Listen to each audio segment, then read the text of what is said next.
After going from fat to jacked, I realized why most people don't make gains in the gym. Now in this video, I will reveal to you 3 reasons. Before that, I want to go over the thing that you actually need to hear, to be reminded of, because you might have heard it in the past, but you don't really remember it.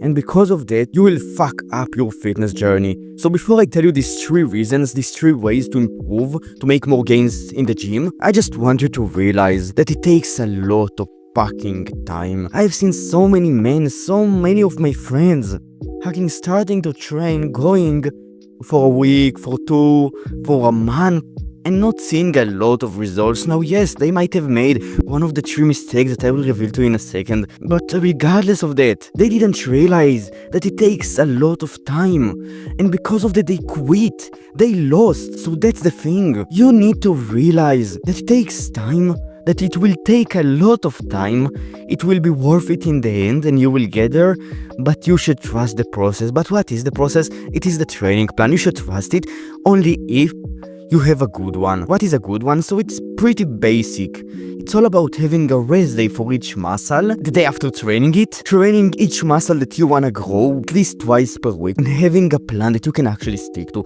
These are the main principles of a good training plan. If you tick these 2 boxes off, then you getting jacked is inevitable, but you might make 3 mistakes while training. So there is the macro and micro. The micro is each training session, the macro is you following the plan and going to each workout session for weeks and months.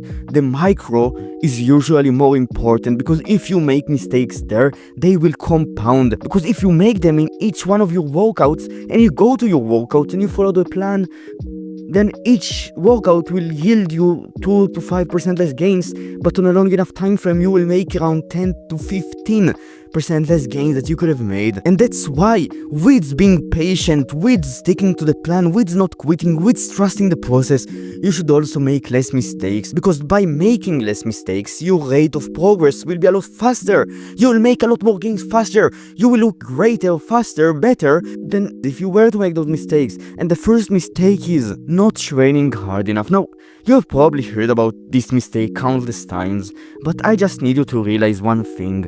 I made this mistake a few weeks ago after hearing about it for so damn long, and when I realized that I made it, I just laughed, bro, at myself. Because even though I said I came to these videos and talked to you and to this camera with so much certainty about training hard, about how I do that, I still in one of the exercises that I do made this mistake.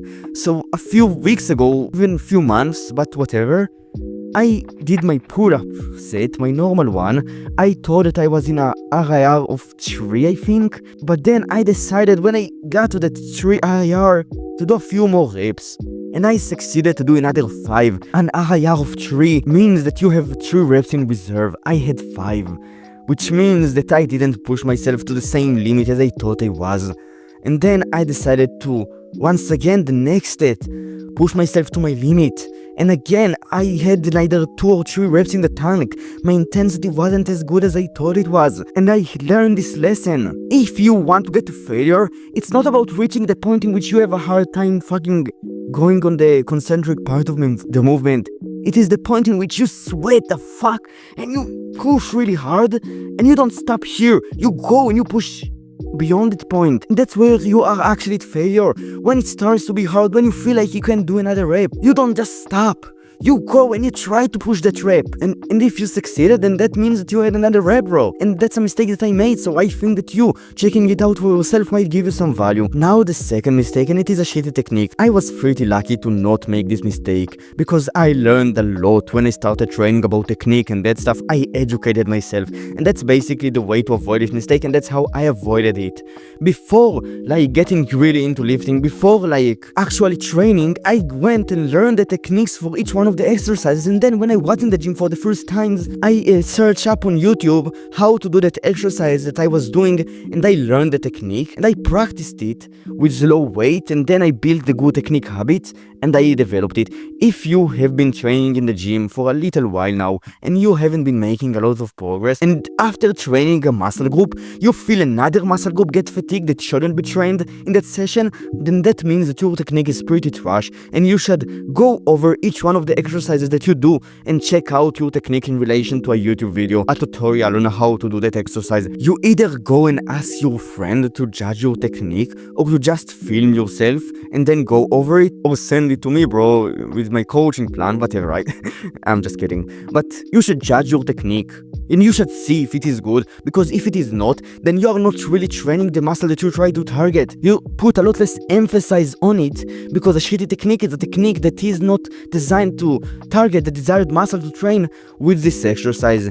That's why using momentum is not that good, and it is considered a bad technique, because let's say that you do bicep curls, momentum will cause your lower back to work a bit more. But there are ways in which you can do that. Let's say that you had a failure with a good technique and then you swing, and on the eccentric you just slow down. That's a good use of a shitty technique. But if you are a beginner, don't fucking try and do those more advanced techniques. Start by having a good basic technique to build on the advanced ones. Now the third mistake, and it is as simple as not sleeping enough. So there are two steps to building muscle: training, inducing hypertrophy, also inducing muscle damage, which is a natural thing that occurs when we train, and then going and recovering. When you don't recover enough, you basically guarantee that you want to be ready to go the next workout, or at least you won't be as recovered the next workout, which means that you will be weaker. With it, we also build muscle when we sleep. That's when we build most of the muscle.